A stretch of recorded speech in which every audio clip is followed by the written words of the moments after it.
Hello friends, welcome to my channel. આજની મારી recipe છે ઢેબરા. તો ઢેબરા બનાવવા માટે મેં ઘઉં અને બાજરીના લોટનો ઉપયોગ કર્યો છે.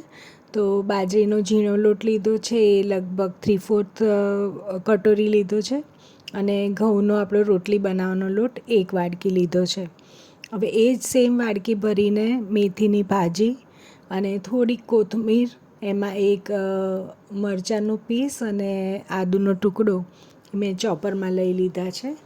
તો અને આપણે આ બધી વસ્તુઓને સરસ રીતે ચોપ કરીશું, એટલે આપણે સમારવાની મહેનતમાંથી બચી જઈશું. ફટાફટ આપણે પ્રોસેસ થઈ જશે. તો જુઓ, એકદમ ઝીણી સરસ એવું આપણને મેથીની ભાજી રેડી મળી ગઈ છે.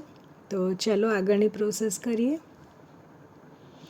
તો હવે લોટમાં મેં સાઈડમાં જો મેથીની ભાજી મૂકી છે, એટલે તમને આઈડિયા આવશે કે ઘઉં બાજરીના લોટ કરતાં લગભગ અડધી છે મેથીની ભાજી. તો તમે એ રીતે તમારું માપ સેટ કરી શકો. હવે આપણે મસાલા કરી લઈએ. તો મીઠું સ્વાદ પ્રમાણે નાખ્યું છે, મેથીનો મસાલો નાખ્યો છે. આમાં મેથીના મસાલાનો ટેસ્ટ બહુ જ સરસ લાગે છે. અડધી ચમચી હળદર, 1 ચમચી ધાણા જીરુંનો પાવડર, 1 ચમચી કાશ્મીરી લાલ મરચું, 1 ચપટી હિંગ નાખી છે. થોડાક સફેદ તલ નાખીશું, લગભગ 1 ચમચી જેટલા.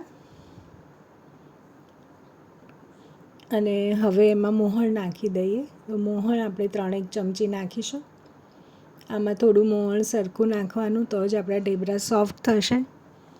હવે આ બધી જ વસ્તુઓને આપણે સારી રીતે મિક્સ કરી લઈએ.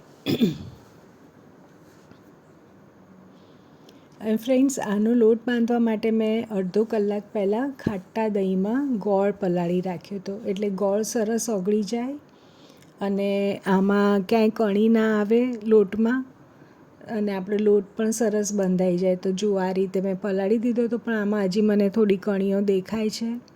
તો હું એને આવી રીતે હાથથી ભાંગી દઈશ. અને પછી આ જે મિશ્રણ છે દહીંનું ને ગોળનું, એનાથી જ આપણે લોટ બાંધીશું. તો લોટ બાંધવામાં મેં બધું જ મિશ્રણ લઈ લીધું છે અને લોટ બાંધીશું, ને પછી જો જરૂર લાગશે તો થોડું બીજું ખાટું દહીં નાખીશું આપણે.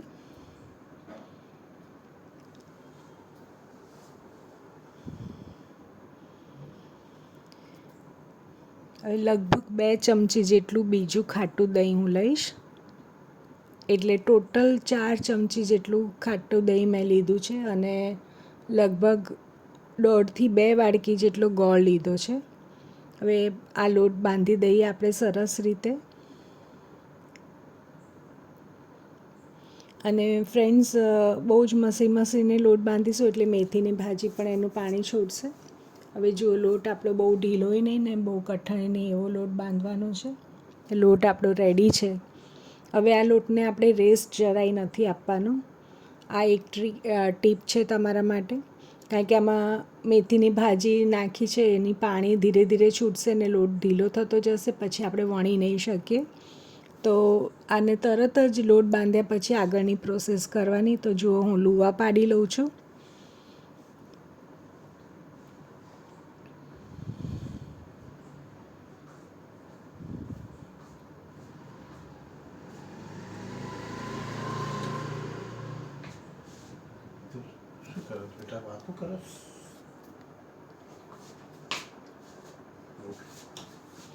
જો મેં બધા લુવા પાડી લીધા છે. હવે આપણે એને વણી લઈશું.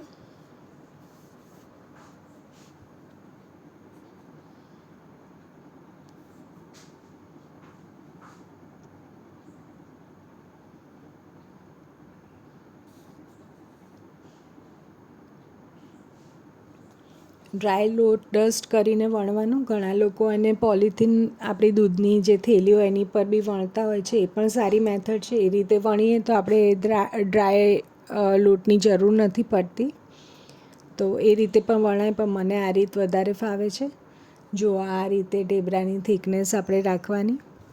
હવે ઢેબરાને ગેસ પર મીડિયમ હાઈ ફ્લેમ પર આપણે શેકી લઈશું. એક સાઈડ શેકાય એટલે એની પર તેલ ચોપડીને ફરી બીજી સાઈડ આપણે ઉથલાઈ દેવાનું. એની પર તેલ ચોપડીને ફરી પાછું એને બી તળી લેવાનું. એટલે એવી રીતે આગળ પાછળ ઉથલાવતા આપણે ઢેબરા સરસ રીતે શેકી લઈશું.